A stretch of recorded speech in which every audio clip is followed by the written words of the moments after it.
Avant de me lancer, je pensais que le plus dur c'était de trouver une bonne idée. Et avec du recul, je me suis rendu compte que le vrai problème, c'est pas du tout l'idée. C'est tout ce que je n'ai pas compris sur le business, le travail et moi-même. Et c'est justement ce qu'on va voir dans cette vidéo ensemble. Faut savoir que moi je me suis lancé en 2020, donc ça fait maintenant 6 ans, et j'ai fait plusieurs business, j'ai fait de l'e-commerce, j'ai fait du business en ligne, j'ai fait des business physiques. Donc j'ai connu des galères, des moments de doute, des moments où j'ai gagné beaucoup d'argent, où j'en ai perdu aussi. Et plus récemment, je me suis penché sur TikTok Shop, ça fait maintenant 1 an et demi. Et avec plusieurs années de recul sur l'entrepreneuriat, il y a des choses que j'aurais aimé savoir avant. Et ça, pas pour aller plus vite, mais surtout pour arrêter de me mentir à moi-même. Et le premier point qu'on va voir dans cette vidéo, c'est l'illusion du business passif et du moment parfait. Au début, je pensais qu'il fallait juste charbonner très fort pendant quelques mois et qu'après ça sera en automatique, que je vais générer des revenus chaque mois sans forcément avoir besoin de travailler. Mais en réalité, c'est que le business, peu importe lequel, ça nécessite du travail. Il n'y a jamais de moment parfait. Un entrepreneur, son rôle, c'est de devoir résoudre des problèmes à différentes échelles. Il n'y aura pas de stade où tu n'auras plus rien à faire, c'est bon, c'est fini, tu dois juste encaisser de l'argent. Et même les plus gros entrepreneurs qui génèrent beaucoup d'argent chaque mois travaillent encore. La différence entre eux et les débutants, c'est la manière de travailler. Parce que quand tu atteins un certain niveau, que tu as du cash que tu peux réinjecter dans ton business, tu peux te permettre de déléguer certaines choses et d'avoir moins de monde à gérer. Si on a un business qui est amené à grossir, on va sûrement recruter différentes équipes, des CIO peut-être, et nous on aura uniquement ces personnes-là à traiter. Ça veut dire que si on a une entreprise de 50 salariés, c'est pas vous-même qui allez gérer les 50 personnes. Vous allez prendre des intermédiaires entre vous et les employés. Comme ça, vous avez des dialogues et des réunions avec qu'une seule personne et cette personne-là a des réunions avec tous les autres employés. Le deuxième point qu'on va voir dans cette vidéo, c'est l'illusion de l'argent rapide.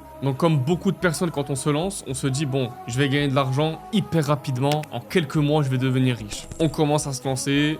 On voit les premiers résultats, on fait des très bons mois. Et c'est justement quelques bons mois où je pensais que ça allait tout régler. J'ai déjà fait des très gros mois en chiffre d'affaires. J'ai dépassé 160 000 € de chiffre d'affaires réalisé en 30 jours. Et comme beaucoup, je me suis dit que ça allait devenir la norme, que j'allais faire ces chiffres d'affaires chaque mois. Gagner de l'argent une seule fois, c'est bien, c'est kiffant, mais c'est qu'un simple événement. Alors que le faire durer dans le temps, c'est un vrai métier. C'est pour ça qu'il y a pas mal de monde qui me contacte et qui rejoint mon accompagnement, qui ont déjà gagné de l'argent, qui ont déjà fait un K-Day en e-commerce.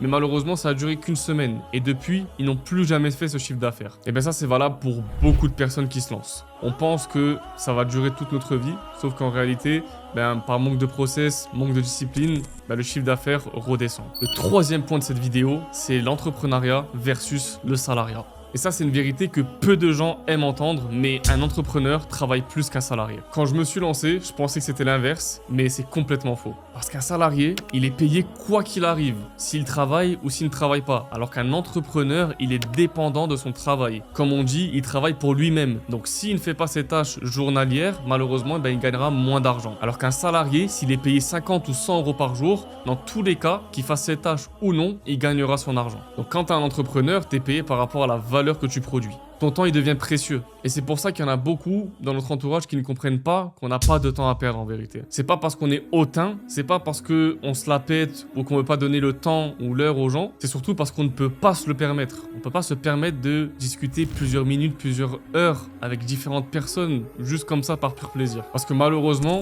les minutes, elles sont très très précieuses. Surtout quand tu entreprends. Comme j'ai dit, un salarié, il finit sa journée de travail, il rentre chez lui, il a plus de prise de tête, son travail, il est derrière lui. Et du coup, il recommence à penser à son travail le lendemain. Alors qu'un entrepreneur, il pense tout le temps business. Il veut tout le temps améliorer son business, toujours gagner plus d'argent, stabiliser ses revenus et ne pas perdre de temps. Donc chaque journée compte. Tu gagnes du coup en liberté géographique, financière, en liberté de temps. Mais par contre, tu perds une seule chose, le droit de ne pas être discipliné. Et le quatrième point, c'est le vrai problème que peu de personnes voient. Avant de me lancer, je pensais qu'en réalité, le plus dur, ça allait être tout ce qu'on voit en surface. Sauf que la différence, c'est ce qu'il y a en profondeur. Les process, la répétition, la discipline, la capacité à faire ce que les autres ne font pas. Faire des vidéos, par exemple. C'est simple, c'est accessible à tout le monde, c'est gratuit. Mais pourtant, peu de gens osent le faire. Et malheureusement, ce n'est pas confortable pour tout le monde et c'est justement ceux qui osent le faire qui gagneront sur ça. Si on prend un exemple tout simple, avec le business que moi je fais, TikTok Shop. Aujourd'hui, on pourrait penser que TikTok Shop, c'est simplement le fait de trouver un produit, le mettre sur TikTok et que les ventes vont tomber. Mais si c'était aussi simple que ça, vous pensez pas qu'il y aurait beaucoup plus de monde qui serait riche ou alors beaucoup plus de monde qui s'accrocherait à ce genre de business? Mais en réalité, c'est la profondeur que peu de gens voient. Chercher un produit, c'est bien, mais trouver le bon produit avec les bonnes stratégies de recherche produit, c'est plus compliqué. Une fois que le produit est trouvé, il faut trouver le bon fournisseur à bas prix. Et ça aussi, c'est une autre histoire. Mais il faut aussi savoir, créer ton compte TikTok Shop, bien le paramétrer, vendre. Donc comment on fait pour vendre? Faut faire des vidéos, des live shopping, mais faire des simples vidéos et des simples lives, ça va pas convertir forcément. Donc il faut avoir une vraie stratégie marketing derrière.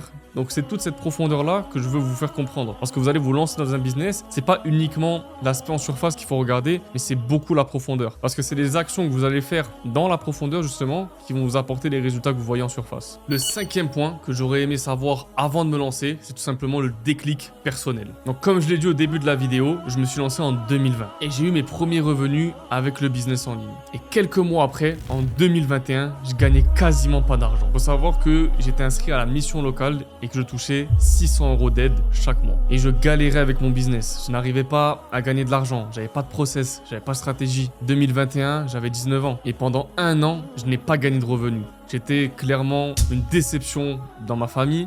On me voyait comme le cancre, moi-même je perdais confiance en moi et à un moment, j'ai même voulu arrêter l'entrepreneuriat pour aller travailler chez Ikea. Donc pour vous raconter un petit peu l'anecdote, il y a un Ikea qui a ouvert pas très loin de chez moi et du coup, comme j'étais inscrit à la mission locale, j'ai reçu un mail pour postuler. Du coup, je postule, je fais un process de recrutement qui dure 3 jours quand même et ça se passait très bien. À la fin des 3 jours, j'ai fait un entretien du coup avec les RH. Il faut quand même se mettre en contexte que j'étais super jeune, 19 ans, c'est jeune quand même. Et honnêtement, j'y croyais dur comme fer. Je me suis dit c'est bon, je vais enfin travailler. Je vais enfin gagner de l'argent chaque mois et j'étais persuadé que j'allais être recruté car pendant le process de recrutement, j'étais parmi les meilleurs. Sauf qu'à ce moment-là, j'avais pas beaucoup de filtres et j'étais quelqu'un de très cash et du coup, un des RH me demande pourquoi tu veux postuler chez Ikea? Et je lui réponds tout simplement que je veux gagner de l'argent pour pouvoir survivre en fait. Et je savais pas vraiment que cet entretien c'était pour regarder un petit peu le côté humain de la personne. Donc vous l'avez deviné, j'ai été refusé chez Ikea, ça a été un coup dur pour moi, je me suis remis énormément en question et c'est à ce moment-là que j'ai eu le déclic. Pendant plusieurs jours, j'étais démotivé, je voulais pas trop sortir de chez moi parce que quand même se faire refuser chez Ikea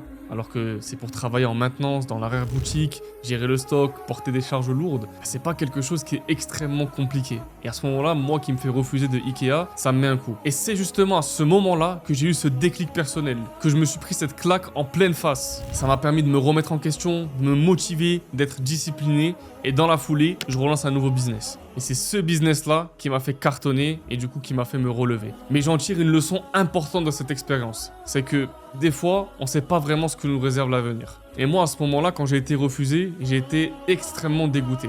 Alors qu'au final, mon dessein, c'était d'entreprendre, c'était de monter des business, c'était d'être libre en fait. Et si j'avais été pris à ce moment-là chez Ikea, peut-être que je serais même pas en face de vous en train de faire des vidéos à ce moment-là. Donc des fois, on pourrait croire qu'en fait, des portes sont en train de se fermer, alors qu'en réalité, on est juste en train d'être orienté vers un chemin meilleur pour nous. Et avec du recul, c'est probablement ce refus qui m'a permis de ne pas abandonner l'entrepreneuriat. Certains échecs sont des portes qui se ferment pour t'empêcher de prendre des mauvaises directions. Le 6e point, c'est ce que je vois chez ceux qui veulent se lancer dans le business. Aujourd'hui, quand je vois quelqu'un qui veut se lancer, on voit qu'il n'est pas prêt à passer des phases difficiles. Des moments de doute, des moments de solitude, des moments de remise en question. Et ce qu'il faut comprendre, c'est que ces moments-là, ils vont arriver. Quoi qu'il arrive, peu importe le business que tu vas faire, on est tous passés par là. Des moments où tu te dis, je vais sûrement abandonner, je vais retourner à mon travail moi-même, du coup ça m'est arrivé. Il y avait des moments où je travaillais dur pendant plusieurs mois et ça payait pas, je gagnais pas d'argent avec mes business et du coup je voulais tout abandonner pour aller travailler. Et c'est justement dans ces moments-là où il faut s'accrocher. C'est dans ces moments-là où c'est le plus difficile. Des moments où tu es tout seul le soir dans ta chambre en train de réfléchir, mais pourquoi je gagne pas d'argent?